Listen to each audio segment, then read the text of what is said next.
దేశాచలం సమాసాధ్య కష్టపార్ధ్రమహార్ధయః వెంకటేశం రమానాథం శరణం ప్రాప్య రక్షసే.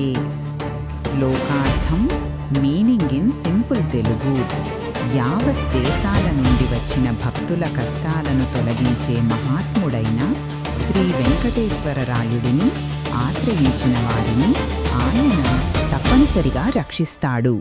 తిరుమలలో ఓ పేద దంపతులు ఉండేవారు. వాళ్ల జీవితమంతా కష్టాల్లో. పని లేకపోతే పిల్లలకు భోజనం కూడా దొరకదు. ఒకరోజు భార్య అన్నది, మన కష్టాలు వినేవాడు ఒక్క స్వామివాడే, మనం ఆయన దగ్గరకు వెళ్దాం. దంపతులు కొండెక్కి గర్భగుడి ముందుకు వచ్చి మౌనంగా ప్రార్థించారు. వాళ్ళు చెప్పిందే ఒక్క మాట, స్వామి, మేము మీ పిల్లలం, మాకు భరోసా ఇవ్వండి. అదే రాత్రి వారు నిద్రపోతుండగా భార్య ఒక స్వప్నం చూసింది. స్వామివాడు చిరునవ్వుతో చెబుతున్నాడు, మీరు నన్ను ఆశ్రయించారు, ఇక మీ ఇల్లు వెలుగు చూసే సమయం.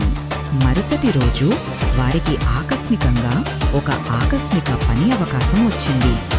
అప్పటి నుండి వారి జీవితం మొత్తం మారిపోయింది. వాళ్ళు చెప్తారు, శరణాగతి చేసిన వాడిని స్వామి ఎప్పుడూ విడిచిపెట్టడు.